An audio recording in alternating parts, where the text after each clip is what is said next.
Amen. Saja sudah membuka Alkitab saudara dalam kitab Lukas pasal yang ke-18.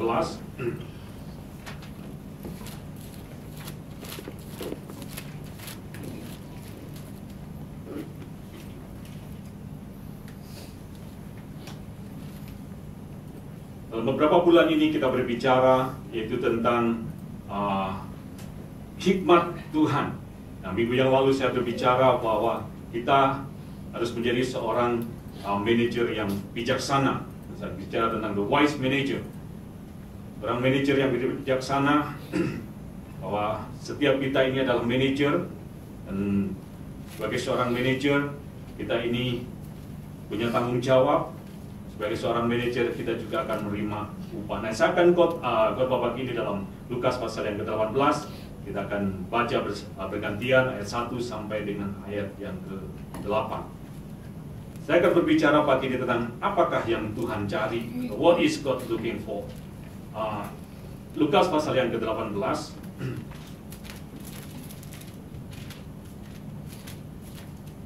Kita baca bergantian ayat 1 sampai dengan ayat yang ke-8. Panjang saya akan baca dengan ganjil. Kita baca bersama-sama ayat yang ke-6. Perumpamaan tentang hakim yang tidak benar. Ayat yang pertama. Yesus mengatakan suatu perumpamaan kepada mereka untuk menegaskan bahwa mereka harus selalu berdoa dengan tidak jemu-jemu. Katanya dalam sebuah kota ada seorang hakim yang tidak takut akan Allah dan tidak menghormati seorang. Yang ketiga, dan di kota itu ada seorang janda yang selalu datang kepada hakim itu dan berkata, belalah aku terhadap lawanku. Berapa waktu lamanya hakim itu menolak, tetapi kemudian dia berkata dalam hatinya, walaupun aku tidak takut akan Allah dan tidak menghormati seorang pun. Ayat yang kelima, namun karena janda ini menyusahkan aku, baiklah aku membenarkan dia, supaya jangan terus ia datang dan akhirnya menyerang aku.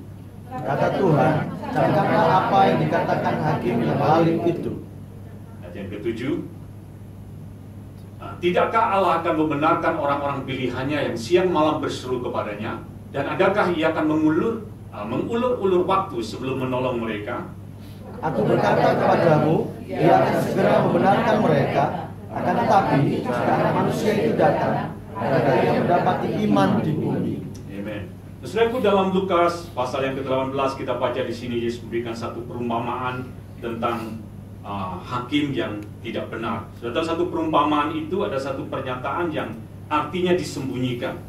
Perumpamaan itu adalah bukan satu description tapi satu preskripsi. Nah, itu kita lihat dalam Lukas pasal yang ke-18 ini ada seorang hakim yang ada satu tentang hakim yang tidak benar ini. Nah, di dalam perumpamaan ini ada seorang janda yang minta supaya dia dibela haknya terhadap lawannya. Tetapi di situ dikatakan bahwa hakim ini tidak melayani janda itu. Tetapi karena janda ini setiap hari bahkan dia datang untuk minta supaya haknya itu dibenarkan.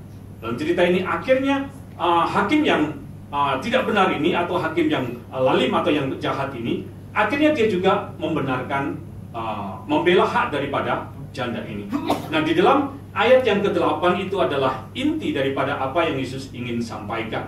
Ayat yang ke-8 dikatakan demikian, ia akan segera membenarkan mereka, akan tetapi jika anak manusia itu datang, adakah ia mendapat iman di bumi?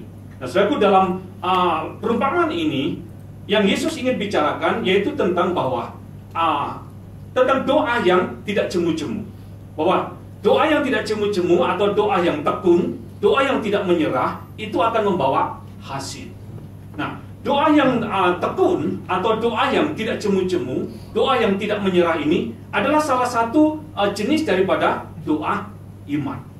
Nah, kalau kita lihat di sini bahwa doa iman itu selalu membawa hasil.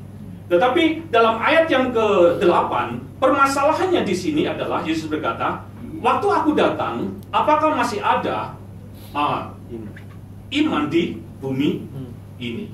Nah, saudara, ada dua hal yang sebenarnya yang Yesus ingin sampaikan di dalam Lukas pasal yang ke-18 ini. Yang pertama yang dia ingin nyatakan adalah bahwa dia akan datang kembali. Yang kedua, yang Yesus ingin sampaikan, pesan yang ingin sampaikan adalah bahwa iman itu bekerja. Jadi yang pertama, dia akan datang dan kembali, is coming again. Dan yang kedua bahwa faith is work, iman itu bekerja. Nah, saya akan bagikan dua hal ini. Dalam Lukas pasal yang ke-18 dikatakan, kalau aku datang, apakah aku dapati iman di muka bumi ini? Saudaraku, dalam 2 hari yang kemarin, orang-orang percaya yang hampir seluruh dunia, mereka memperingati atau merayakan kenaikan daripada Yesus Kristus. Nah, setiap kali kita merayakan kenaikan Yesus Kristus atau terangkatnya Yesus Kristus, kita juga diingatkan kembali dalam Kisah Para Rasul. Coba kita lihat sebentar bahwa seperti dia naik, demikianlah juga dia akan turun. Dia akan datang. Coba Kisah Rasul pasal pertama, ayat yang ke-9 sampai dengan ayat yang ke-11.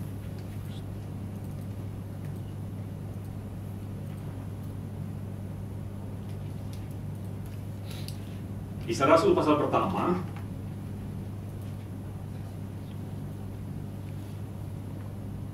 ayat yang ke-9 sampai dengan ayat yang ke-11. Sesudah ia mengatakan demikian, terangkatlah ia disaksikan oleh mereka, dan awan menutupinya dari pandangan mereka. Ketika mereka sedang menatap ke langit, waktu ia naik itu, tiba-tiba berdirilah 2 orang yang berpakaian putih dekat mereka, dan berkata kepada mereka, hai orang-orang Galilea, mengapakah kamu berdiri melihat ke langit? Yesus ini yang terangkat ke surga, meninggalkan kamu, akan datang kembali dengan cara yang sama seperti kamu melihat dia naik ke surga. Nah, saudaraku, Yesus Kristus, dia akan datang kembali. Nah, di dalam Kisah Rasul pasal yang pertama, seperti dia terangkat, demikianlah dia akan datang kembali. Nah, saudaraku, kedatangan Yesus kali yang kedua, kalau saudara melihat situasi atau tanda-tanda, dan kita tahu sebenarnya kedatangan Yesus yang kedua kali itu tidak lama lagi. Memang kita waktunya, kita tidak tahu kapan tepatnya Yesus datang, kita tidak tahu. Tetapi dia tidak lama lagi akan datang kembali. Kalau saudara memperhatikan, sebenarnya salah satu tanda yang paling menyolok, di samping terjadinya keadaan alam yang berubah, gempa bumi, tsunami, di macam-macam tempat. Tapi ada satu tanda sebenarnya yang saudara bisa belajar tentang kedatangan Yesus kali yang kedua. Itu tanda yang Yesus berikan, itu adalah tentang pohon ara atau bangsa Israel. Yesus berkata demikian bahwa ambillah pelajaran dari pohon ara ini. Kalau pohon ara itu mulai bertunas, ketahuilah bahwa masanya sudah dekat. Saudaraku, pohon ara ini Yesus disebutkan sebagai apa? Disebutkan di ayat bawahnya adalah angkatan dari bangsa ini. Jadi Israel itu adalah sebagai tanda yang kita bisa belajar. Kalau saya lihat bangsa Israel itu salah satu bangsa yang memang merupakan satu fenomena. Sudah tahu Israel itu dijajah atau diintervensi atau ditaklukkan oleh banyak bangsa itu dihitung itu ada 27 kali. Jadi sering diserang oleh bangsa lain, ditaklukkan, dikuasai, sampai keluar dari bangsanya, diusir dari bangsanya, itu 27 kali. Dan saya lihat yang paling parah tahun 70, di mana bangsa Israel itu keluar dari negerinya dan kemudian tersebar ke seluruh bumi. Dan kita tahu bahwa tahun 1948 Israel menjadi satu bangsa. Jadi ini permulaan. Jadi ada 3 hal sebenarnya yang saya bisa lihat tentang terbentuknya bangsa Israel. Yang pertama, Israel harus lahir sebagai satu bangsa. Yang kedua, Yerusalem harus menjadi ibu kotanya. Dan yang ketiga, orang Yahudi harus memerintah. Itu terbentuknya Israel yang sebenarnya. Nah, kalau sudah lihat tahun 1948 Israel terbentuk menjadi satu bangsa. Tahun 1950 mereka mencoba menjadikan Yerusalem sebagai ibu kota. Tetapi orang-orang Palestina, orang-orang yang ada di sekeliling bangsa Israel tidak setuju. Soalnya waktu mereka deklarasikan Yerusalem sebagai ibu kota, diserang. Ada bom diledakkan dengan macam cara. Mereka nggak setuju kalau Yerusalem sebagai ibu kota.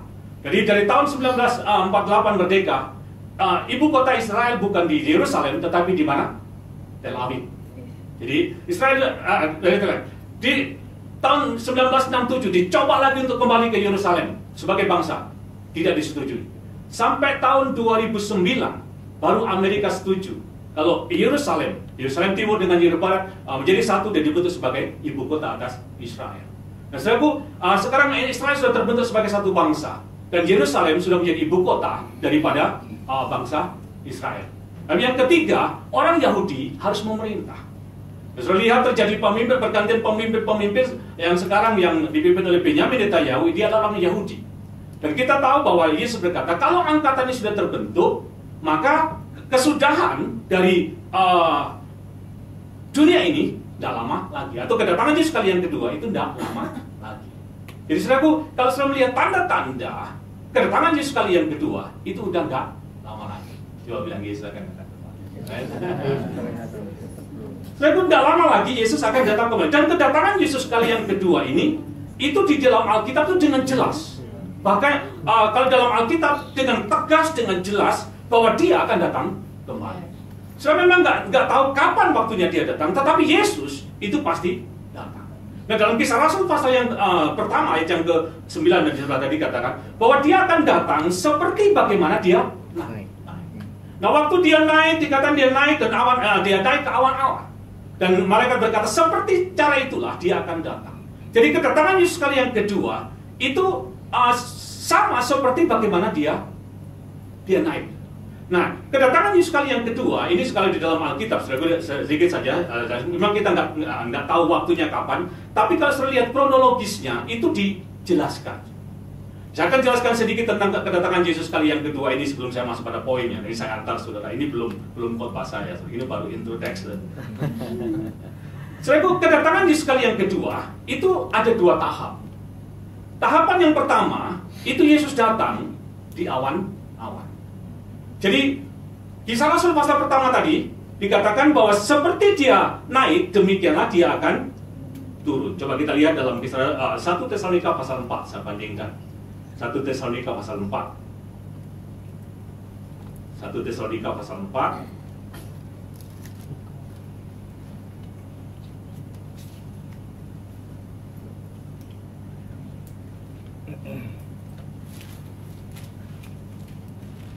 Ayat yang ke-14 sampai dengan 17. 1 Tesalonika pasal 4.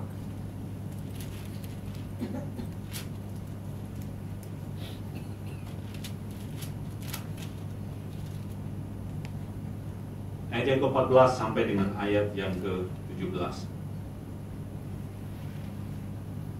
Kita baca bergantian, saya genap sudah ganjil. Karena jikalau kita percaya bahwa Yesus telah mati dan telah bangkit, maka kita percaya juga bahwa mereka yang telah meninggal dalam Yesus akan dikumpulkan Allah bersama-sama dengan Dia. Ini kami katakan kepadamu dengan firman Tuhan, kita yang hidup, yang masih tinggal sampai kedatangan Tuhan, sekali-kali tidak akan mendahului mereka yang telah meninggal. Ayat 16, sebab pada waktu tanda diberi, yaitu pada waktu penghulu malaikat berseru dan sangkakala Allah berbunyi, maka Tuhan sendiri akan turun dari surga, dan mereka yang mati dalam Kristus akan lebih dahulu bangkit. Sudah itu kita yang hidup, yang masih tinggal, akan diangkat bersama-sama dengan mereka dalam awan menyongsong Tuhan di angkasa. Demikianlah kita akan selama-lamanya bersama-sama dengan Tuhan.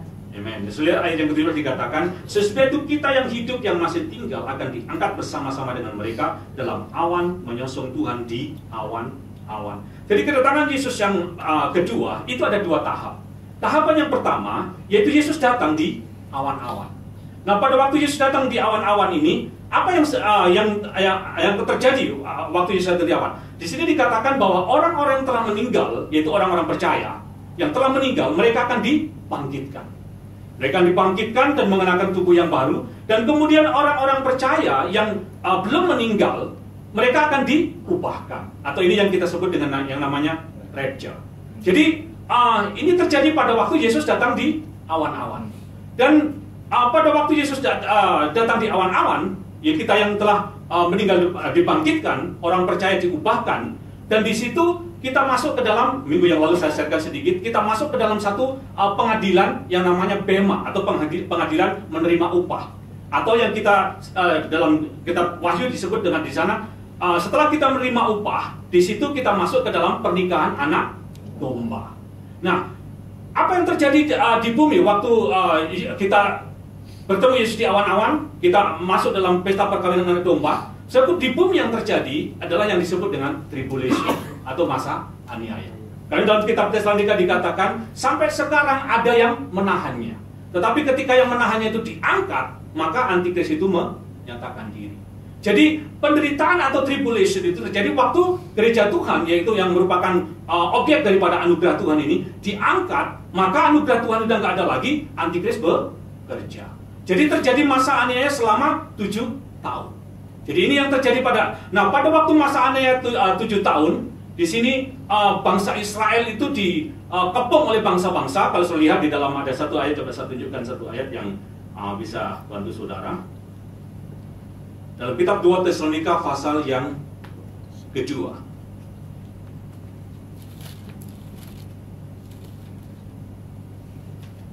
2 Tesalonika pasal yang kedua.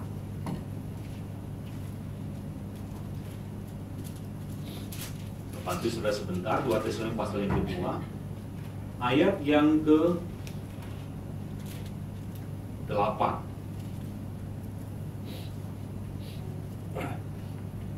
Katakan demikian, pada waktu itulah si pendurhaka baru akan menyatakan dirinya, tetapi Tuhan Yesus akan membunuhnya dengan nafas mulutnya dan akan memusnahkannya kalau ia datang kembali. Nah, saudaraku, dalam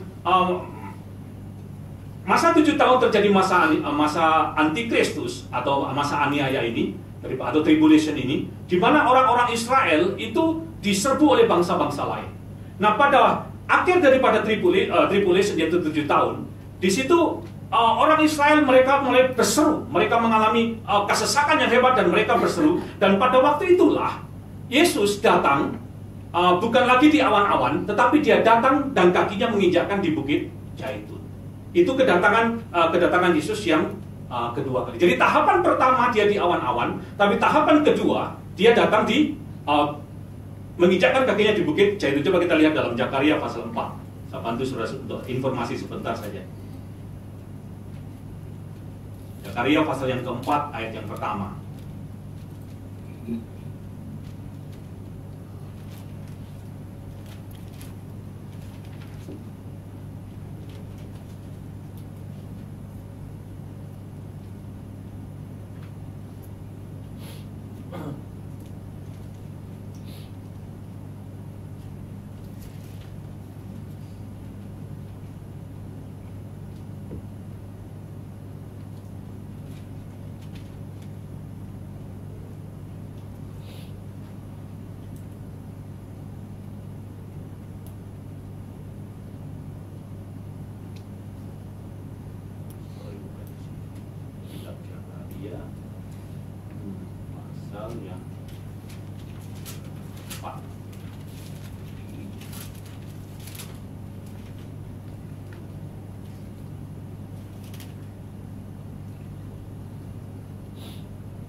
Pasal 14 ayat yang keempat. Zakaria pasal 14 ayat yang keempat. Katakan demikian, dapatnya bersama-sama 2, 3. Pada waktu itu kakinya akan berjejak di bukit Zaitun yang terletak di depan Yerusalem di sebelah timur. Bukit Zaitun itu akan terbelah dua dari timur ke barat, sehingga terjadi suatu lembah yang sangat besar. Setengah dari bukit itu akan bergeser ke utara dan setengah lagi ke selatan. Jadi ini kedatangan Yesus kali yang kedua. Pertama dia di awan-awan, dan yang kedua dia datang dan kakinya menginjak di bukit Zaitun. Saya tahu di bukit Zaitun itu saya pernah waktu saya ada di sana, itu di depan bukit Zaitun itu, kalau kita berada di bukit Zaitun sana, itu di seberangnya itu kita lihat tembok Yerusalem. Dan tembok Yerusalem itu sebenarnya ada 12 pintu, tetapi yang sekarang ada itu hanya 8 yang berfungsi. Yang 4 itu masih belum. Nah, ada satu pintu yang namanya Golden Gate atau pintu sebelah timur. Pintu itu tertutup. Dan itu memang seperti nubuat bahwa pintu akan tertutup. Dan mereka tahu kalau pintu itu tertutup dan terbuka pada waktu Yesus datang. Dan orang-orang Muslim, mereka tahu kalau pintu itu menjadi kepercayaan orang Yahudi atau orang Kristen bahwa Mesias itu akan datang dan masuk melalui pintu Golden Gate itu atau Yerusalem, pintu yang sebelah timur itu. Apa yang dilakukan oleh orang-orang Muslim? Pintu itu ditutup dan kemudian dibuat, mereka dijadikan sebagai apa? Kuburan. Jadi di depan itu adalah kuburan. Nah, Saya tahu bahwa firman Tuhan itu pasti digenapi. Jadi pada waktu Yesus datang nanti, kakinya menginjak di Bukit Zaitun, dan pintu Golden Gate itu akan terbuka. Nah, saudaraku, ini yang akan terjadi, yaitu yang disebut dengan perang Harmagedon. Jadi ini akan terjadi selama terjadi perang Harmagedon, di mana Tuhan berperang, orang-orang kudus berperang bersama-sama dengan bangsa-bangsa sampai masuk ke dalam pemerintahan yang namanya 1000 tahun damai. Saya akan lanjutkan, saudaraku, tapi saya masuk pada poin yang kedua. Jadi yang pertama yang ingin saya katakan kepada saudara, bahwa Yesus akan datang kembali. Dan seperti dia terangkat, demikianlah dia akan datang kembali. Nah, dalam Lukas pasal yang ke-18 tadi dikatakan bahwa kalau aku datang, apakah aku akan mendapati iman di bumi ini? Nah, poin yang kedua yang ingin saya bagikan, yaitu tentang bahwa iman itu bekerja. Saudaraku, pertama, yang Yesus nyatakan bahwa dia akan datang, dan yang kedua, bahwa iman itu pasti bekerja. Nah, saudaraku, pada waktu Yesus datang kali yang menjelang kedatangan Yesus pada kali yang kedua, dalam kitab 2 Timotius pasal yang ketiga dikatakan bahwa akan terjadi masa yang sukar. Jadi menjelang kedatangan Tuhan akan terjadi masa yang sukar atau masa yang keras. Jadi keadaan dengan terjadinya masa yang sukar, maka banyak orang yang akan mengalami namanya mundur dari iman. Jadi orang-orang akan mundur, dan orang-orang yang berdoa juga mulai mengalami yang namanya kebosanan. Jadi karena itu Yesus berkata, waktu aku datang, apakah aku dapati iman di bumi ini? Sebab saya menemukan kenapa sebenarnya orang nggak mau berdoa lagi. Saya meneliti, saudaraku, bahwa dalam hidup manusia itu adalah manusia itu tidak mau melakukan sesuatu kalau dilihat sesuatu itu udah nggak bekerja lagi. Jadi kalau dia melihat sesuatu itu doesn't work, maka manusia itu akan meninggalkan. Itu sesuatu yang ada memang dalam diri setiap kita. Saya memberikan satu contoh. Waktu saya dulu ada di Dili, sebelum ada handphone, itu ada telepon, antena telepon, itu yang waktu itu saya punya cukup besar, yang bisa sampai 10 km. Jadi karena saya dulu cuma saya bilang, Pak, kalau Bapak ini lebih bagus bawa ini, itu cukup mahal juga, itu belum ada handphone. Itu harganya waktu itu udah bisa 15 juta ke atas, itu bisa 10 kilo. Tetapi setelah ada handphone, sudah lihat, telepon yang antena yang besar ini udah nggak berfungsi lagi. Jadi sesuatu, manusia itu selalu meninggalkan sesuatu yang sudah nggak bekerja, sesuatu yang udah nggak berfungsi. Lihat zaman dulu ada TV yang tebal-tebal, apa nama dipanggil, TV kapsul ya? Tabung. Oh, TV tabung. TV ya. Setelah keluar LCD, LED sama LED TV, maka TV yang tabung ini udah nggak ditinggalkan.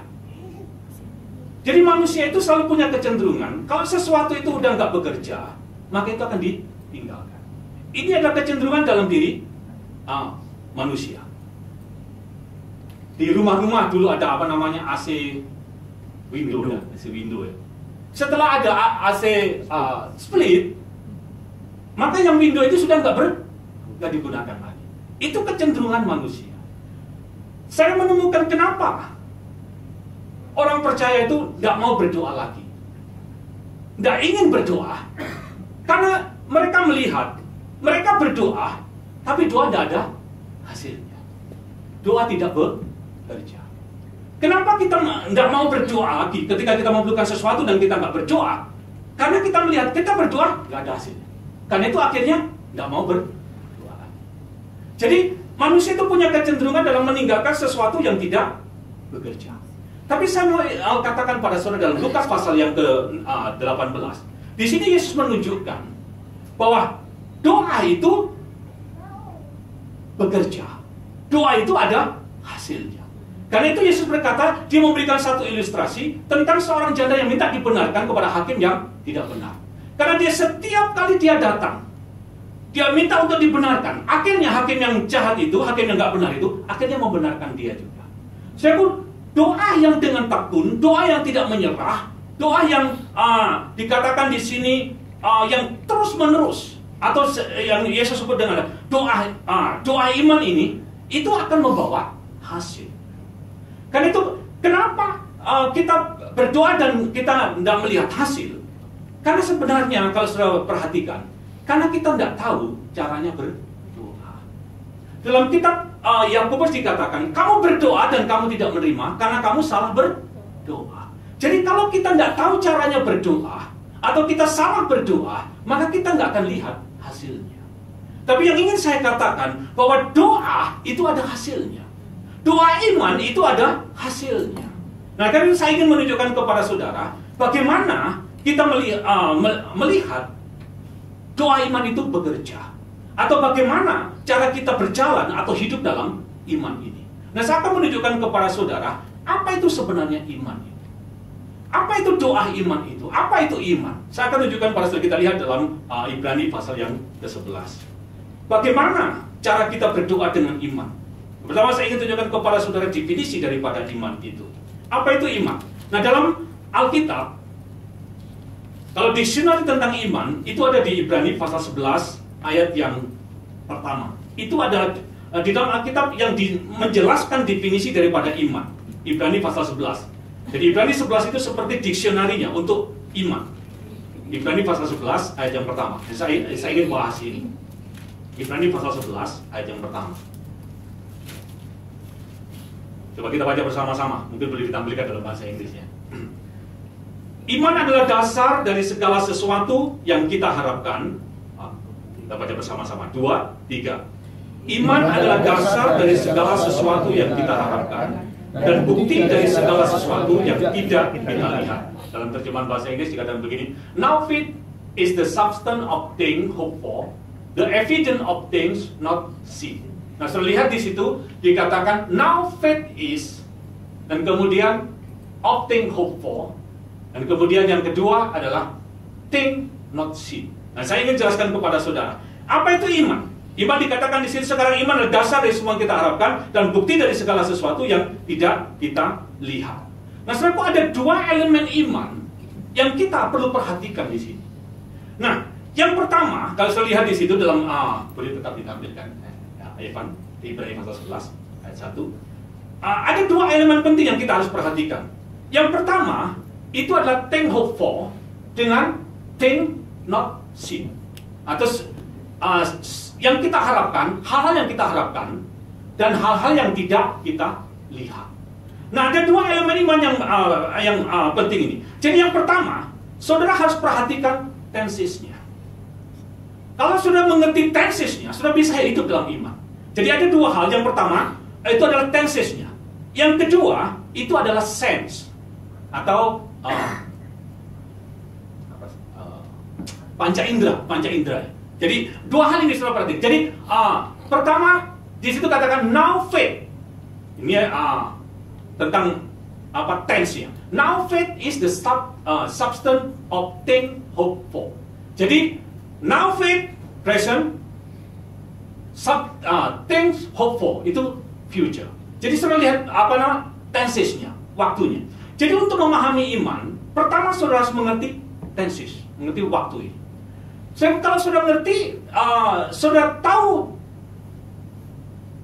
waktunya, atau masanya, atau tensesnya, saudara bisa hidup dalam iman. Tapi ketika saudara salah dalam tensesnya, saudara nggak akan bisa bergerak dalam iman. Nah, di dalam Markus pasal 11, Yesus menjelaskannya. Coba kita lihat di situ bahwa iman itu adalah pertama itu tensesnya, waktunya yang saudara perlu perhatikan. Coba kita lihat Markus pasal 11 ayat 24. Markus pasal 11 ayat 24.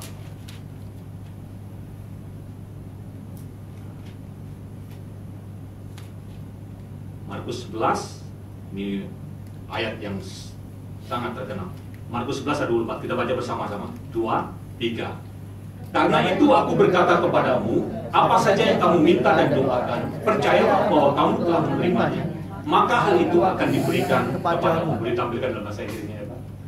Nah, dikatakan di sini, kalau kamu berdoa, percayalah kamu telah menerimanya, maka kamu akan memperolehnya. Kalau saya lihat di dalam ayat 24 itu, ada 3 tenses, ada 3 waktu yang ditujukan. Yang pertama dikatakan gini, waktu kamu berdoa, present. Nah, Saya nggak buat saudara seperti SMP, tapi saya mau saudara tahu apa waktunya dalam iman ini. Jadi di situ ada 3 tenses. Yang pertama itu adalah waktu kamu berdoa. Boleh Markus 11:24. Itu di situ dikatakan when you pray. Ya, when you pray. Itu present. Terus kemudian believe that you receive. Itu past. Dan yang ketiga dikatakan you shall have. Itu future. Jadi ada present, ada past, ada future. Nah, di dalam Ibrani pasal 11 tadi dikatakan sekarang iman adalah dasar dari segala sesuatu yang kita harapkan. Jadi iman itu saya didefinisikan, saudara mengerti hal ini. Jadi iman itu kalau saya definisikan adalah satu proses, saya terjemahkan, satu proses yang merubah yang akan datang ke dalam waktu sekarang. Boleh ditampilkan di situ, ada saya tulis dalam terjemahan dalam bahasa Inggris, ada process to changing the future into the present.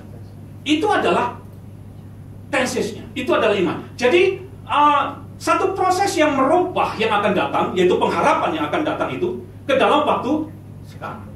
Saya memberikan satu contoh. Waktu saudara ada seseorang sakit, firman Tuhan berkata, Yesus, oleh bilur Yesus kita sudah disembuhkan.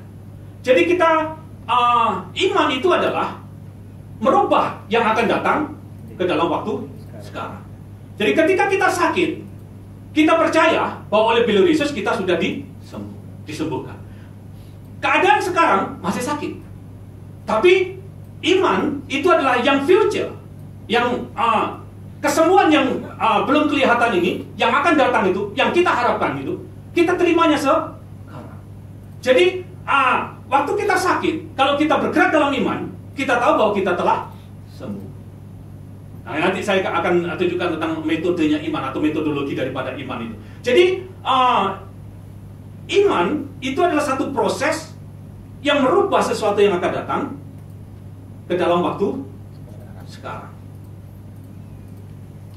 Ibrani pasal 11 ayat yang pertama. Sekarang iman adalah dasar dari semua yang kita harapkan. Jadi kalau saudara lihat di situ, yang saudara perlu garis bawahi di situ adalah yang think hopeful. Jadi yang diperlukan untuk iman itu bekerja, iman itu bisa bergerak, itu adalah think hopeful.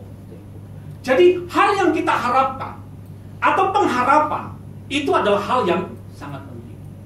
Jadi pengharapan itu adalah elemen daripada iman. Jadi iman saudara itu nggak akan bisa bekerja, iman kita itu nggak akan bisa aktif kalau nggak ada elemennya, nggak ada bahannya. Karena itu pengharapan itu sangat penting. Jadi pertama untuk saudara bisa bergerak dalam iman, saudara harus punya pengharapan. Jadi pengharapan di sini adalah startnya. Iman itu adalah alatnya untuk memproses. Tetapi startnya, subjeknya itu adalah pengharapan. Karena itu saudara harus punya pengharapan. More hope, more faith. Little hope, little faith. No hope, no faith. Jadi yang saudara perlukan hope ini. Saudara perlukan pengharapan ini.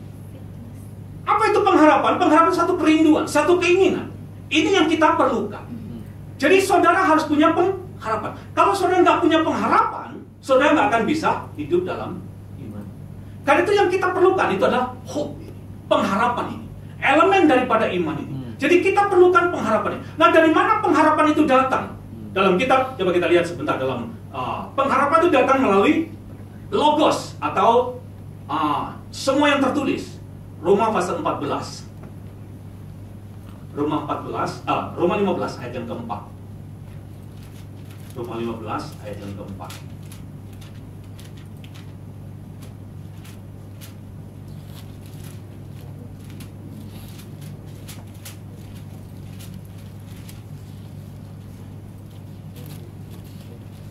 Katakan demikian Roma pasal 15 ayat yang keempat. Kita baca bersama-sama. 2, 3. Sebab segala sesuatu yang ditulis dahulu telah ditulis untuk menjadi pelajaran bagi kita, supaya kita teguh berpegang pada pengharapan oleh ketekunan dan penghiburan kitab suci. Jadi pengharapan itu datang dari kitab suci. Pengharapan itu datang dari semua yang tertulis atau scripture. Kalau dalam terjemahan aslinya kata logos. Jadi pengharapan itu datang dari logos, dari kitab suci atau dari firman Tuhan. Jadi bagaimana kita mendapatkan pengharapan? Kita perlu apa? Belajar firman Tuhan. Kita perlu mendengarkan firman Tuhan ini. Jadi kalau saya menjelaskan bahwa hope come by hearing, dan hearing melalui apa? Logos. Jadi logos berbeda dengan rema. Nanti saya akan tunjukkan apa itu rema, apa itu logos. Jadi untuk saudara bisa punya pengharapan, saudara perlu kitab suci. Dan ini bisa memberikan kepada kita pengharapan. Di dalam Alkitab ini ada janji. Jadi pengharapan itu datang dari Alkitab, datang daripada firman, datang daripada janji-janji Tuhan. Coba saya tunjukkan dalam Roma pasal yang keempat. Abraham berharap terhadap janji Tuhan. Roma pasal yang keempat.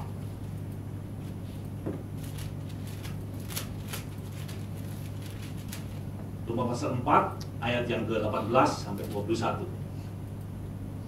Sebab sekalipun tidak ada dasar untuk berharap, namun Abraham berharap juga dan percaya bahwa ia akan menjadi bapa banyak bangsa, menurut yang telah difirmankan, demikianlah banyaknya nanti keturunanmu.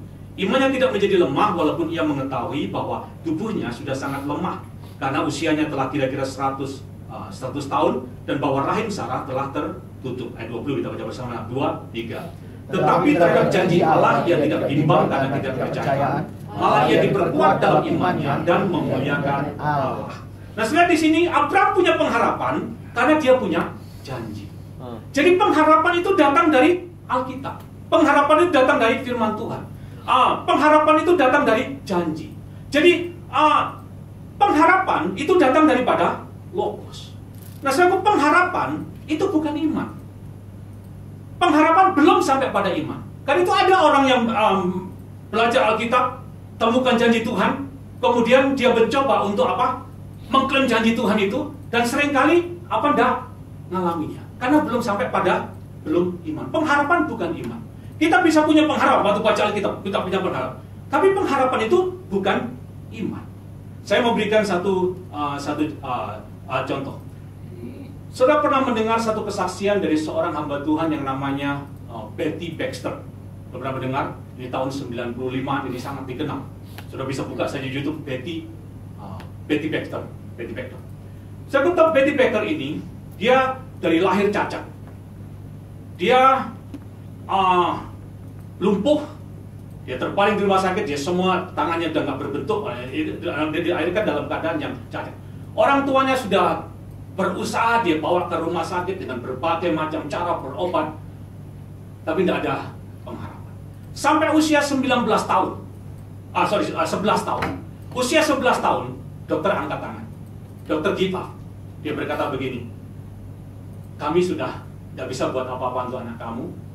Lebih baik sudah bawa anak kamu ini pulang, ya mungkin kasih tempat yang nyaman, ya biar dia di sana. Karena ini sudah tidak ada harapan dan anak kamu hanya penunggu yang namanya meninggal. So akhirnya orang tuanya bawa dia pulang ke rumah dengan papa mama bawa ke rumah. So waktu dia sampai di rumah, papanya sudah nangis. Tapi sampai di rumah, mamanya dia berkata begini, anakku, kita ada harapan. Terus waktu dia ngomong begitu, yang Betty Baxter berkata, Mama lebih baik bicara yang jujur. Dokter sudah bilang bahwa nggak ada harapan. Saya udah nggak mungkin untuk sembuh lagi dan tinggal nunggu hari kematian. Mama lebih baik jujur dengan saya. Kan kita nggak boleh bohong sebagai orang percaya. Terus mamanya bilang, enggak, kita ada dokter. Terus kemudian dia pikir, apa mama ada dokter lain? Terus mamanya bilang, kita ada harapan. Terus kemudian dia berkata, kita punya pengharapan. Ada harapan bahwa bukan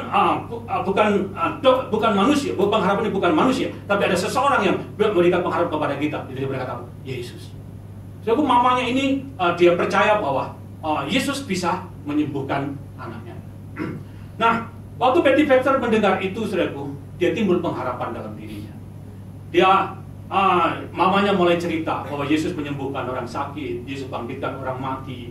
Dia ceritakan semua, kasih kesaksian-kesaksian tentang mujizat-mujizat yang dilakukan oleh Yesus. Muncullah pengharapan dalam diri daripada Betty Baxter ini. Waktu dia punya pengharapan itu, dia mulai ada gairah untuk dia bisa sembuh. Tapi dengan pengharapan itu, dia berpikir bahwa waktu dia punya pengharapan itu dia sembuh. Tapi ternyata apa yang terjadi? Dia harapkan itu tidak sembuh-sembuh. Berbulan ganti bulan sampai suatu saat dia anfal.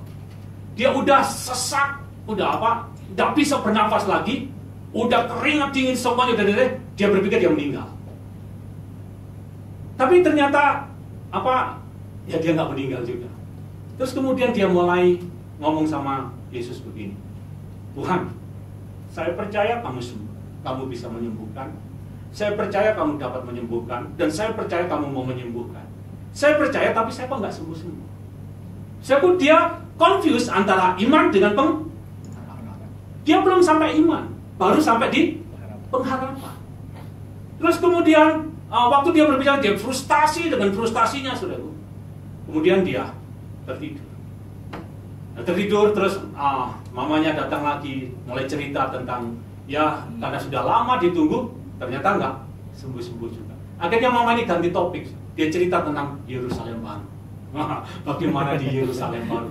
Di Yerusalem baru mulai diceritakan, di sana jalannya terbuat dari emas. Terus kemudian semuanya indah, dan tidak ada orang sakit di sana, tidak ada orang yang cacat, atau nggak ada orang yang istilahnya itu menderita. Semuanya indah diceritakan.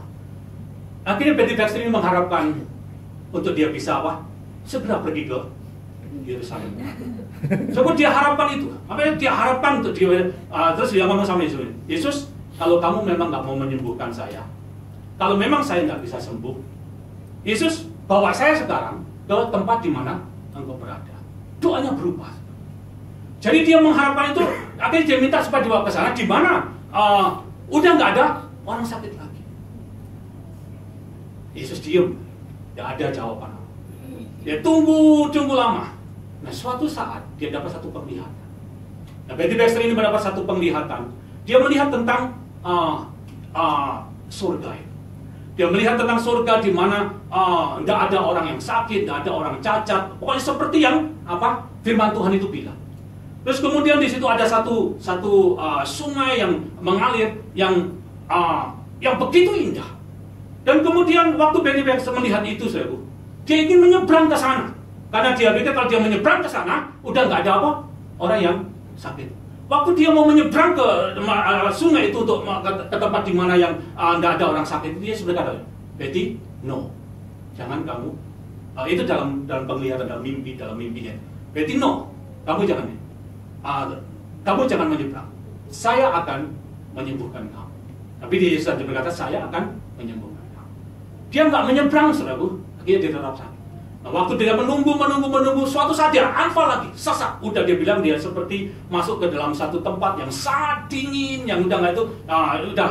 Mamanya akhirnya waktu mamanya melihat dia menyanyikan lagu Oh Yerusalem, Yerusalem. Pokoknya dia pikir anak itu udah mau meninggal. Tapi ternyata enggak meninggal. Akhirnya Betty Baxter dia ngomong sama Yesus. Dia terus saja bilang gini, Yesus, kenapa kau nggak sembuhkan saya? Kalau memang kau nggak sembuhkan saya, kau sudah tunjukkan kepada saya tentang keadaan yang di mana nggak ada orang sakit. Dan waktu saya mau menyeberang, engkau berkata, no, dan kamu mau menyembuhkan saya. Waktu dia dalam keadaan frustasi itu, terus dia tertidur. Dan waktu dalam keadaan itu, Yesus berbicara. Dengan dikatakan dia berbicara. Jadi, sekarang saya akan menyembuhkan. Pada tanggal 24 Agustus, jam 3 sore, saya akan menyembuhkan. Jadi ditunjukkan langsung, berbicara secara khusus. Ditunjukkan tanggalnya, ditunjukkan jamnya, Yesus akan sembuhkan. Seperti itu baru rema. Logos itu memberi kita pengharapan. Rema itu adalah spoken word. Spoken word itu artinya spesifik word untuk kita. Itu rema. Jadi waktu Betty Baxter mendengar itu, dia tunggu tanggal itu. tunggu waktu pas tanggal 14 Agustus jam 3, tanggal 14 Agustus, dia excited, dia ganti bajunya, dia minta mamanya ganti, mama ganti saya baju supaya pada waktu Tuhan menyembuhkan saya bisa pergi ke gereja jam 9 malam. Jadi udah siap, oh iya saya sembuh. Dan betul, tepat pada tanggal 14 Agustus jam 3 sore, jejak terjadi dan Betty Baxter disembuhkan. Itu saya selalu bisa lihat di YouTube, Betty Baxter. Itu kesaksian real dan dia masih hidup sampai sekarang. Jadi dia punya pengharapan, tapi pengharapan belum iman. Iman itu dikatakan iman datang dari pendengaran. Pendengaran akan firman, katanya dipakai adalah rema, bukan logos. Hope come by logos, faith come by rema. Logos itu adalah memberi kita pengharapan yang Alkitab. Tapi rema itu adalah perkataan yang spesifik untuk kita. Saya mengalami, saudaraku, dan hari ini saya bisa ngajar karena saya alami.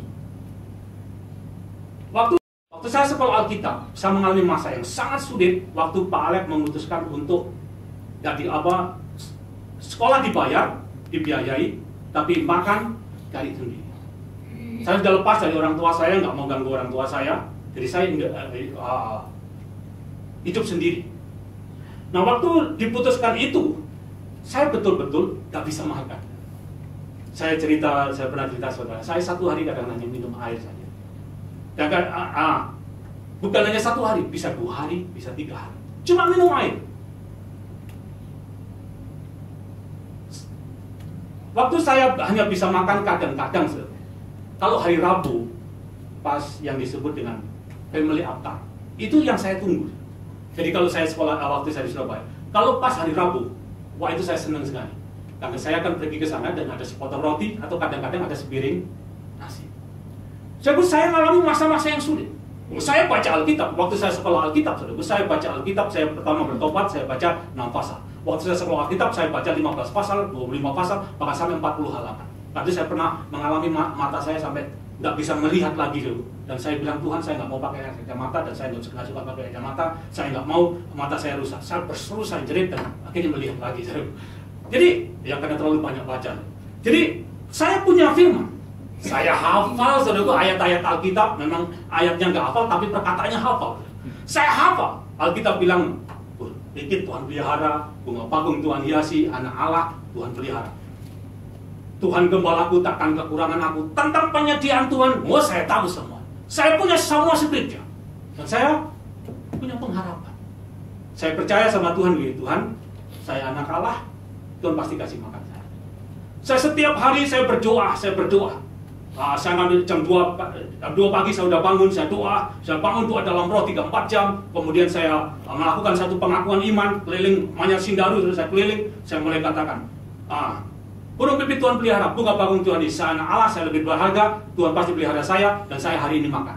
Saya katakan, hari ini makan, bahkan saya teriak, hari ini saya makan. Nunggu, gak makan juga. Itu saya alami hari ke hari. Kalau minum air di Surabaya banyak, saya tinggal ngayun rebus minum air. Tapi makan, itu mikir. Saya mengalami masa yang cukup lama.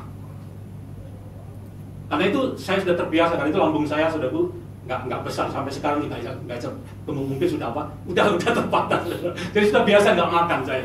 Kalau orang bilang, Pak Ari kok nggak bisa, perutnya nggak bisa keluar, lambung saya sudah kuat. Jadi nggak bisa. Kalau sudah terlatih untuk nggak makan, itu nanti saya makan sedikit udah cepat kenyang. Udah terlatih dari itu bukan 1-2 bulan. Itu sampai 2 tahun masa saya sekolah Alkitab. Setelah 2 tahun di beasiswa, 2 tahun itu urus sendiri. Itu 2 tahun saya bergumul dengan masalah makan. Saya setiap hari di kelas ini, saya berpikir saya makan, ternyata nggak makan. Ternyata saya nggak tahu bahwa itu baru sampai di pengharapan. Saya bangun, saya berdoa dalam roh, saya ada pengakuan iman, saya lakukan segala cara. Ternyata nggak dapat. Tapi saya nggak menyerah. Saya tahu bahwa orang yang berdoa dengan tidak jemu-jemu dikatakan, maka dia akan. Saudara, iman itu adalah doa yang tidak menyerah, doa yang tidak jemu-jemu. Sampai tidak menyerah sampai melihat hasilnya. Itu adalah iman. Jadi saya tidak menyerah sampai suatu saat saya mengadakan satu pengakuan iman. Mazmur pasal 23. Kalau saya bilang Mazmur 23 itu hafal, semua orang hafal. Saya hafal. Tuhan gembalaku takkan kekurangan aku. Hari ini saya makan. Saudara sayang dalam pengakuan ini, sampai suatu saat, saya pernah ngalamin. Sampai suatu saat, Tuhan itu ada sesuatu yang saya rasakan dalam roh saya, seperti satu percikan api. Yang dimana saya yakin betul, hari ini saya makan. Dan waktu saya melihat itu, saya lompat, saya bilang, oh hari ini saya makan. Makan, hari ini makan. Saya teriak, itu seperti satu percikan. Dan saudara apa yang terjadi? Saya tidur di sebelahnya orang, namanya Pak Hartono. Pak Hartono ini dulu seorang jual beli mobil dan cukup kaya, tapi karena istrinya dua, hancur. Jadi istrinya tinggalkan dia udah habis, karena itu jangan coba-coba punya istri dua, mesti entek. Jadi dia ditampung di diakonia, terus dia dapat makanan dari diakonia. Nah selama ini dia makan hanya cukup untuk dia sendiri. Waktu saya percaya makan itu, saya tahu apa yang terjadi. Tuhan bisa gerakkan dengan berbagai macam cara. Yang tadinya saudaranya keponakannya saudara itu tidak mau peduli sama Om Hartono ini. Dia tidur di sebelah saya tuh, setiap kali kalau dia makan, saya harapan barangkali pindah ke tempat saya gitu. Tidak ada pindah. Terus waktu itu apa yang terjadi? Waktu saya percaya, saya makan, saya makan, hari ini saya makan. Itu saya sendiri kayak, mungkin kalau orang lihat kayak orang gila. Memang betul bahwa iman itu memang kelihatan seperti orang gila, tapi tidak gila. Jadi saya makan hari ini. Terus apa yang terjadi? Saudaranya datang. Itu jam 11 siang, saudaranya datang. Saya tahu orang kalau pertama kali datang lama nggak datang, apa yang dibawa? Buah-buahan sama makanan. Jadi dia bawa buah-buahan, dia bawa makanan yang lumayan banyak, yang otomatis pasti kualitasnya lebih baik dari diakonia. Yang otomatis. Jadi dia bawa itu lumayan banyak, saudara. Nah karena dia banyak, dia nggak mungkin habis. Yang diakonia, yang makanan dari diakonia itu dipindah, dia bilang dibawa ke kamar saya. Saya seru, walaupun makanan diakonia, wah makan wah saya makan, itu bukan berlaku bukan 1-2 hari. Itu sampai 3 bulan. Makanannya yang ini pindah ke kamar. Setiap hari ditaruh di depan pintu saya, ditaruh di depan pintu saya. Jadi itu terjadi sampai 3 bulan. Jadi saya mau kata, saya kenapa itu bisa terjadi? Waktu saya ada apa? Rema. Jadi iman itu muncul waktu rema. Jadi hope itu belum sampai. Kadang-kadang kita punya pengharapan, wah bergairah, dan kita mencoba bergerak dengan pengharapan itu. Nah lihat hasil. Saudara sampai pada tahapan yang namanya rema. Iman itu datang melalui rema. Jadi sampai Tuhan itu berbicara, Tuhan itu secara khusus bicara pada saudara. Makan hai. Dapat kau. Itu rema. Jadi ini yang perlu ada dalam diri. Jadi saudara perhatikan di situ ada yang pertama itu tensesnya. Apa yang iman itu adalah membawa yang future, yang masa yang akan datang kepada masa yang sekarang. Kita perlu pengharapan. Nah, pengharapan datang melalui firman Tuhan ini, melalui Alkitab ini. Nah, tapi pengharapan itu sendiri bukan iman. Nah, bagaimana kita sampai pada iman ini? Kan itu ada metodologinya iman. Bagaimana iman bisa sampai pada tahapan iman ini? Nah, saya akan ceritakan pada poin yang kedua ya. Yang kedua. Jadi iman itu datang dari rema. Rema itu adalah firman yang berbicara secara spesifik kepada saudara. Kalau saudara sakit, saudara mungkin pegang firman Tuhan. Oleh bila Yesus saya sudah pernah mendengar kesaksian dari seorang yang namanya Dodi Austin, mama daripada Joel Austin. Dodi Austin dia vonis dia cancer dan dia bakal meninggal dalam waktu 1-2 bulan. Waktu dia berbicara bahwa dokter berkata bahwa udah gak ada harapan dan dia akan meninggal dalam masa 1-2 bulan. Setelah John Austin dia datang, dia berkata ada harapan. Firman Tuhan bilang oleh beliau Yesus kita disembuhkan. Perkataan itu ditangkap oleh Dodi Austin. Setiap hari kalau dia makan, saya mendengar kesaksiannya itu. Kalau dia makan, John Austin lagi berdoa makan. Dodi Austin itu istrinya dia berdiri. Dia berdiri, dia keliling meja. Oleh beliau Yesus saya sudah sembuh. Oleh beliau Yesus saya sudah sembuh. Oleh beliau Yesus saya sudah sembuh. Oleh beliau Yesus saya sudah disembuhkan. Saya sembuh, saya sehat, saya umur panjang, saya bisa dampingi suami saya bisa dukung suami saya sembuh. Tiap hari dilakukan. 1 bulan, 2 bulan, 3 bulan, 4 bulan, 5 bulan. Apa? Nggak sembuh juga. Dia baru pengharapan. Sampai suatu saat sudah dia berkata, kira-kira 1 tahun. Dalam waktu 1 tahun, apa yang diharapkan itu jadi rema bagi dia. Nah, waktu dia percaya, dia sembuh, dan sadar apa yang terjadi, total sembuh. Dan sampai sekarang dia masih hidup. Jadi saya mau katakan pada saudara, iman itu, pengharapan itu adalah elemennya daripada iman. Jadi kita perlu punya pengharapan ini. Melalui dari mana kita dapatkan pengharapan? Dari semua yang tertulis Alkitab, dari firman. Di sini kita bisa punya pengharapan tentang kesembuhan, pengharapan tentang pemenuhan kebutuhan. Di situ kita punya pengharapan, dan pengharapan itu menggairahkan. Pengharapan itu luar biasa. Pengharapan yang kelihatan menggairahkan kita. Tapi kita nggak bisa memperoleh sesuatu dengan pengharapan. Yang kita harus kita bisa memperoleh sesuatu dengan apa? Iman. Jadi iman itu adalah sesuatu yang memproses pengharapan kita. Jadi yang nggak kelihatan itu menjadi kelihatan. Yang akan datang menjadi sekarang. Itu adalah iman yang prosesornya. Jadi iman, kita perlukan iman ini. Nah, poin yang kedua. Coba cepat. Poin yang kedua yang saudara perlu perhatikan itu adalah sensesnya. Dalam Ibrani pasal 11 tadi dikatakan, iman adalah dasar dari segala sesuatu yang kita harapkan dan bukti dari segala sesuatu yang tidak kita lihat. Saudara garis bawahi di situ perkataan think not see. Jadi sesuatu yang tidak kita lihat. Saudara tahu iman itu tidak bisa bekerja dengan panca indera kita. Dalam kitab 2 Korintus pasal 5, coba kita lihat. 2 Korintus pasal 5 ayat 7. Hidup kami bukan oleh karena apa yang kita lihat. 2 Korintus pasal 5 ayat yang 7.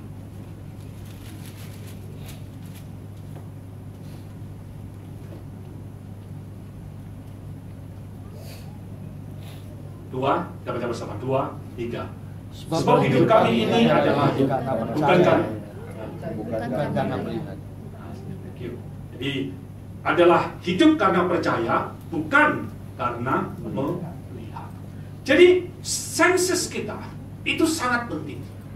Kalau sudah berjalan dalam iman, saudara nggak bisa menggunakan mata jasmani. Saudara tidak bisa dipengaruhi dengan indera natural saudara. Tapi saudara harus bergerak masuk ke dalam indera yang spiritual.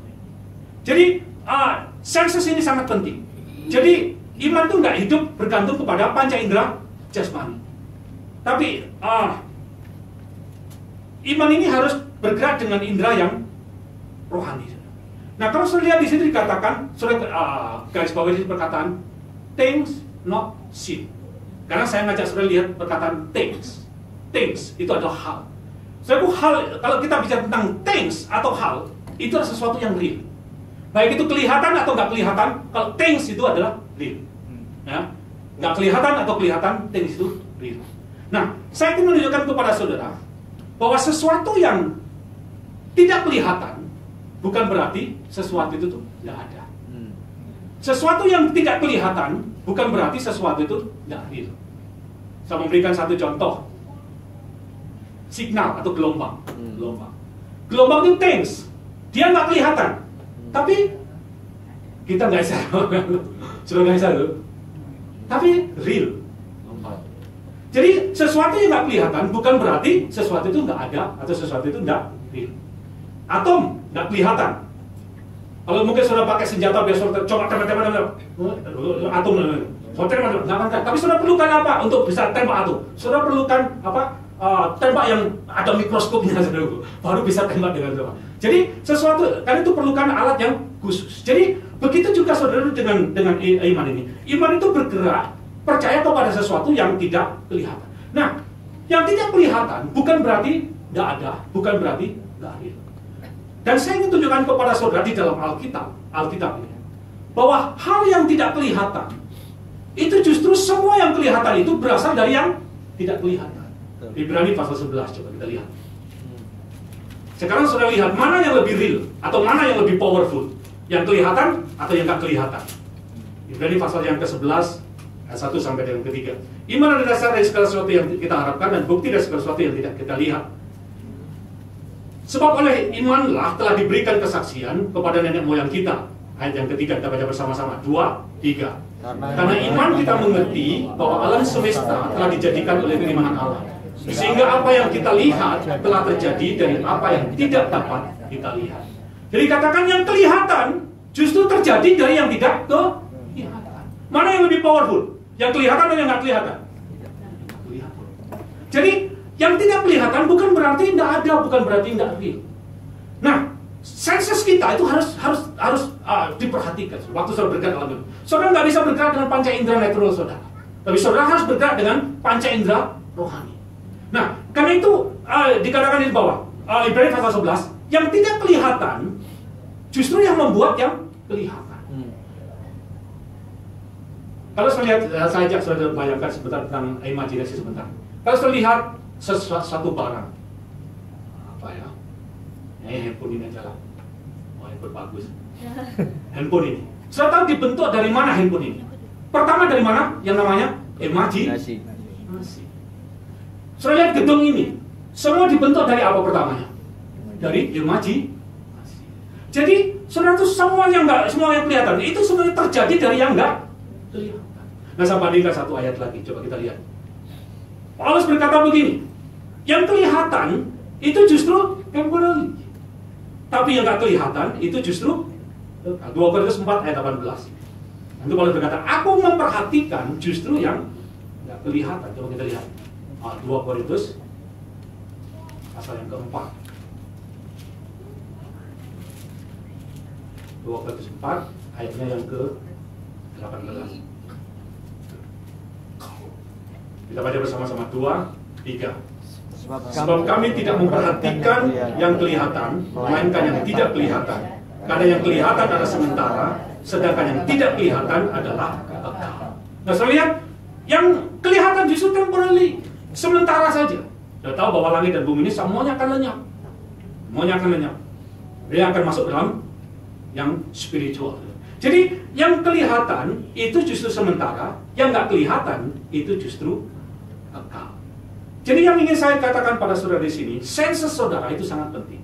Nah, kalau saya perhatikan dari Ibrani pasal 11 ayat yang pertama di sini, iman adalah dasar segala sesuatu yang kita harapkan dan bukti dari segala sesuatu yang tidak kita lihat. Kalau saya definisikan begini, iman itu seperti ini. Iman itu adalah membuat yang tidak kelihatan menjadi kelihatan. Jadi iman itu adalah make the invisible kepada visible. Jadi itu adalah iman. Nah, pengharapan itu nggak kelihatan. Nah, karena itu untuk bisa membuat yang nggak kelihatan ini menjadi kelihatan, diperlukan prosesornya. Apa itu? Iman. Jadi kita perlukan apa? Iman. Karena itu senses kita itu sangat penting. Nah, sekarang masalahnya adalah bagaimana kita bisa melihat yang tidak kelihatan itu. Ini yang sangat penting. Iman itu adalah dasar dari segala sesuatu dan bukti dari segala sesuatu yang tidak kita lihat. Jadi kita nggak bisa menggunakan five sense kita atau panca indera kita. Kita harus menggunakan indera rohani kita. Jadi dikatakan iman itu adalah melihat yang nggak kelihatan atau membawa yang nggak kelihatan ke dalam diri. Nah, sekarang kuncinya adalah kita harus bisa melihat yang tidak kelihatan itu. Karena sangat penting saudara bisa melihat pengharapan saudara. Kalau saudara nggak bisa melihat apa yang saudara harapkan, saudara nggak bisa bergerak dalam iman. Karena itu dalam hal ini spiritual eyes atau mata rohani atau mata hati itu sangat penting. Nanti itu dalam Efesus pasal yang pertama yang ayat tema kita 3 bulan ini, dia berkata apa? Aku berdoa supaya Tuhan memberikan kamu roh hikmat dan wahyu, supaya membuat mata hatimu menjadi apa? Terang, sehingga kamu bisa mengetahui pengharapan apa yang terkandung dalam panggilannya. Jadi Paulus berdoa supaya mata hati kita terang. Jadi spiritual eyes ini penting. Nah, karena itu di dalam iman, hal yang sangat menonjol bekerja yang kita perlukan itu namanya apa? Visualisasi. Sudah bisa mengerti nih? Saya ajak sudah mengerti. Karena saya ini belajar ini sudah saya dalam perjalanan hidup saya belajar dan saya baru ngeh, apa yang saya alami ternyata saya karena itu visualisasi itu sangat penting. Sudah tahu di dunia ini ada seseorang yang mengambil cara ini yang dipakai dan itu bekerja. Itu dipakai oleh New Age Movement. New Age Movement memakai yang namanya visualisasi ini. Sekali kalau ada orang sakit, dibilang, lihat diri kamu nggak sakit. Disangkali kamu nggak sakit, kamu nggak ada kanker, kamu nggak ada tumor, kamu nggak ada. Itu New Age Movement. Dan dilihat, mereka sembuh. Jadi ini kekuatannya dipakai. Tapi sebenarnya sama saudara-saudara, visualisasi ini adalah kuasa dari manusia, roh saudara. Jadi saudara perlu dalam iman bekerja, saudara perlu apa? Visualisasi sangat perlu. Karena itu dalam Markus pasal 11 ayat 23. Kalau kamu berdoa, dikatakan apa? Percayalah kamu telah menerimanya. Jadi saudara harus bisa visualisasi apa yang saudara doakan, saudara jelas, dan kemudian saudara percaya sudah menerimanya. Maka kamu akan memperolehnya. Jadi di dalam iman, visualisasi itu sangat penting. Nah, saya akan tunjukkan kepada saudara ada 5 metodologi iman. Kasih saya 5 menit saja. 5 metodologi iman. Atau mekanisme iman. Bagaimana iman itu bisa berfungsi. Nah, saudara, untuk kita bisa visualisasi, ada 5 metodologi iman. Yang pertama, itu sebenarnya yang saya sebut dengan boleh ditampilkan saja. Yang pertama, atau yang disebut di sini adalah hearing, mendengar. Saudara, untuk saudara bisa visualisasi, saudara bisa punya pengharapan. Pertama, saudara perlu apa? Mendengar. Karena itu, saudara perlu apa? Firman Tuhan ini. Saudara dengar apa yang menjadi bagian saudara. Apa janji Tuhan untuk saudara. Apa yang Yesus sudah kerjakan bagi saudara di atas kayu salib. Saudara dengar itu. Saudara dengar, dan habis saudara dengar, dan kemudian metodologi yang kedua, itu adalah believing. Jadi sampai menjadi believing system kita. Jadi kita percaya ini, kita terima. Nah, setelah kita dengar dan kita terima, dan kemudian apa yang kita lakukan yang langkah yang ketiga, itu adalah yang namanya visualisasi. Abraham, ini saya lihat cara kerjanya Tuhan, bahwa iman itu bekerja melalui visualisasi. Waktu Tuhan berkata kepada Abraham, Abraham, kamu akan menjadi bapak banyak bangsa. Abraham percaya. Dia dengar dan dia percaya karena dikatakan dia dibenarkan. Terus apa yang dilakukan oleh Tuhan kepada Abraham? Dibawa Abraham, kamu pergi ke sini. Dibawa ke satu tempat yang tinggi dan kemudian dia bilang, kamu lihat bintang-bintang di langit. Terus berapa banyak bintang di langit? Banyak Tuhan, tidak terhitung. Terus Tuhan berkata apa? Seperti itulah nanti keturunan. Kemudian Tuhan bawa lagi, pergi ke tempat di tepi laut. Dibawa ke Tuhan. Terus kemudian dia berkata kepada Abraham, Abraham, kamu lihat pasir di tepi laut itu. Terus kemudian, iya saya lihat Tuhan. Berapa jumlahnya? Oh banyak Tuhan, tak terhitung. Seperti itulah nanti keturunan. Tuhan pengaruhi Abraham apa? Visualisasi. Dia melihat jumlah berapa banyak keturunannya, seperti bintang di langit, seperti pasir di. Jadi visualisasi. Jadi visualisasi ini adalah daya cipta. Jadi saudara harus bisa apa? Visualisasi apa yang saudara doakan. Nah, waktu saya belajar tentang 4 dimension dari Paul Yonggi Cho, dia menulis tentang berdoa dengan jelas. Nah, waktu itu waktu saya baca itu, saya dapat rema. Saya akan berdoa bahwa kalau saya minta dengan jelas, saya mendapat. Saya praktekkan dulu, saya minta istri. Kalau saya minta istri, saya ngomong sama Tuhan begini, Tuhan, firman-Mu bilang mesti minta dengan jelas. Dan saya berdoa, saya percaya saya telah menerima. Oh, saya jelaskan sama Tuhan, saya describe. Yang pertama, bukan orang Indonesia. Yang kedua, bukan kulitnya putih. Yang ketiga, bisa bahasa Inggris. Yang keempat, bisa main piano. Wah, keempat ini saya punya alasan. Yang pertama, bukan dari desa sama, karena saya punya keinginan, saya mau jadi misionaris yang bisa pelayanan di negara lain. Alasan saya, itu pertama. Waktu itu Pak Alex sedang banyak berbicara tentang apa? Mission. Saya terinspirasi. Saya akan melayani di negara lain. Terus kemudian yang kedua, saya minta kulitnya putih. Apa alasannya? Ya saya senang saja. Kemudian yang ketiga, saya bisa bahasa Inggris. Saya punya alasan. Saya belum bisa bahasa Inggris. Yang saya tahu waktu saya di SMA hanya tahu I love you, good morning, good night. Itu saya yang tahu. Saya nggak bisa bicara bahasa Inggris. Sampai sekarang juga bahasa Inggris saya, anak saya bilang, di rumah ini yang paling nggak bisa bahasa Inggris itu Daddy. Memang nggak bisa. Yang paling rusak. Terus saya punya alasan kenapa saya minta bahasa Inggris. Kalau saya melayani di luar negeri, saya nggak bisa bahasa Inggris. Paling tidak istri saya bisa jadi translator saya atau interpreter. Saya semua punya alasan. Saya semua ada alasan. Terus kemudian yang keempat, bisa main piano. Terus apa alasannya saya minta bisa mainkan? Kalau saya memulai jemaat, data yang bisa main musik, istri saya bisa main musik. Alasannya semua, alasan rohani jelas yang seimbang dengan saya. Air baru, penuh Roh Kudus, itu sudah alasan rohani, nggak bisa disebutkan. Semua sudah tahu. Empat hal ini saya bisa melihat, itu jelas. Dan sudah tahu itu menolong saya. Saya nggak pernah bangun hubungan dengan orang yang bukan dengan orang Indonesia. Dan saya nggak pernah bangun hubungan dengan orang yang bukan kulitnya putih. Jadi itu nolong saya. Jadi itu buat saya fokus. Tapi saya bisa melihat siapa yang akan jadi istri saya. Bukan orang Indonesia, kulitnya putih, yang pasti bukan orang Nigeria. Terus kemudian bisa main piano dan bisa bahasa Inggris. Dan pasti bukan orang dari Vietnam atau dari mana yang nggak bisa bahasa Inggris. Itu saya bisa melihat. Dan saya percaya, saya menerima. Waktu saya dibawa ke Timur-Timur melayani di sana selama 9 tahun, yang saya doakan itu tidak ada. Itu tidak ada sama sekali. Betul-betul itu secara apa namanya sense saya itu yang saya harapkan itu nggak ada no hope atau hopeless. Tapi saya menguatkan iman saya. Bukan orang Indonesia, putih, bisa main piano, bahasa Inggris. Saya bisa melihat apa yang saya lakukan. Saya terima kasih sama. Terima kasih Tuhan istri saya. Saya kuatkan diri saya. Nggak lihat, nggak ada pengharapan, saya kuatkan iman. Saya tetap percaya. Seperti Abraham itu, nggak ada harapan sudah 100 tahun, dia kuatkan imannya terhadap janji Allah, dia nggak bimbang. Saya percaya. Dan apa yang terjadi itu? Ketika saya melihat, saya bisa melihat ini, dan saya mendapatkan seperti yang saya doakan.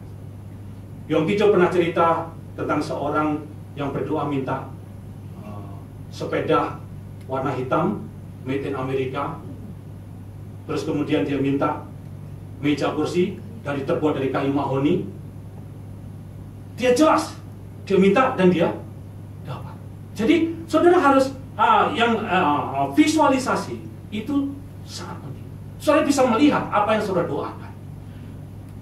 Contoh ini saudara, bahwa visualisasi itu sangat penting. Tuhan selalu memakai visualisasi, dan visualisasi ini adalah bahasa roh. Waktu Tuhan berbicara kepada Yakub, waktu Yakub mau mendapatkan ternak dari Laban, apa yang Tuhan lakukan kepada Yakub? Dia memberikan vision, memberikan mimpi, bahwa domba-domba yang digembalakan itu semuanya berbelang-belang dan warna hitam.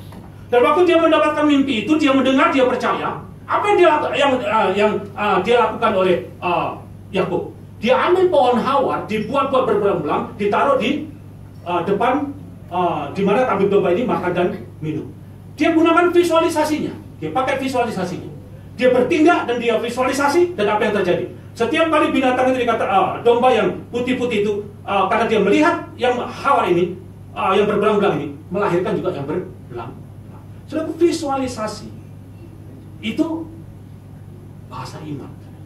Jadi sudah mendengar, kemudian percaya, terima. Yang ketiga apa? Visualisasi.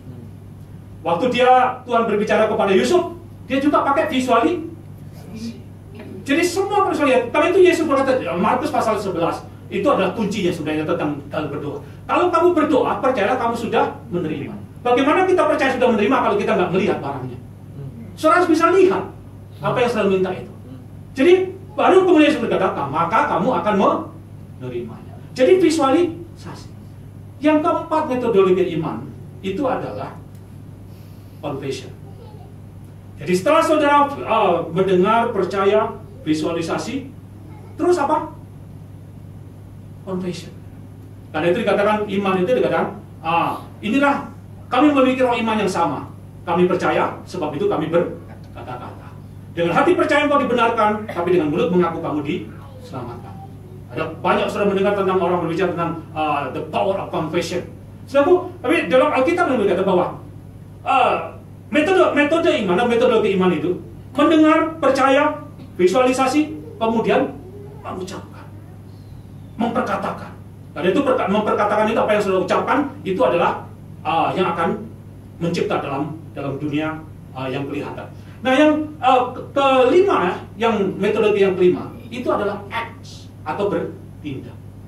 Jadi saya lihat Yakub, waktu dia dapat mimpi, kemudian dia percaya, dia terima, dia bayangkan dia bertindak, dia ambil pohon awalnya, dia bertindak. Jadi selalu ada apa yang namanya tindakan. Nah, jadi iman itu harus bertindak, harus melangkah. Nah, tindakan bukan berarti seperti ini, saudara. Kalau saudara percaya sama, saudara sakit, nah, saudara ada di rumahnya ada seseorang di rumah sakit, dia dipakai infus, semua infus, terus kemudian dia percaya lebih dari sudah sembuh, terus bertindak, saya percaya sudah sembuh, dia lepasin semua. So, saya kalau memang itu betul rema, lain. Tapi kalau hanya baru saudara mendengarkan pengharapan bahwa beliau Yesus sembuh, saudara tindakan ya mati. Jadi atau mungkin kita karena beliau bahwa dalam nama Yesus orang sakit disembuhkan. Terus saudara pergi ke rumah sakit, dalam nama Yesus, bangkit, keluar. Saudara pun mungkin dari 10 orang yang sudah tarik dia punya itu dan keluar, 10 mati. Saudara, kita yang diperlukan, yang sama dengan bertindak itu bukan seperti itu. Di dalam Alkitab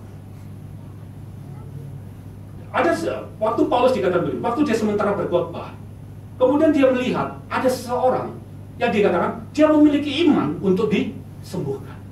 Nah, waktu Paulus melihat orang itu memiliki iman untuk disembuhkan, dan Paulus berkata begini, bangkit dan berdirilah dalam nama ini. Baru orang itu jadi apa? Tindakan itu adalah kalau kita sudah apa? Memang betul-betul ada iman. Nah, saya tunjukkan di dalam Alkitab. Saya lihat bahwa metodologi iman ini mendengar, percaya, visualisasi, berbicara dan bertindak. Contoh yang paling mendasar dalam Alkitab itu seorang wanita yang sakit pendarahan. Saya lihat orang wanita yang sakit pendarahan itu katakan sudah 14 tahun dia sakit pendarahan dan harta bendanya habis. Terus waktu itu dia mendengar tentang apa? Yesus yang bisa menyembuhkan. Dia mendengar. Nah, waktu dia mendengar Yesus yang bisa menyembuhkan, dia percaya. Dia percaya.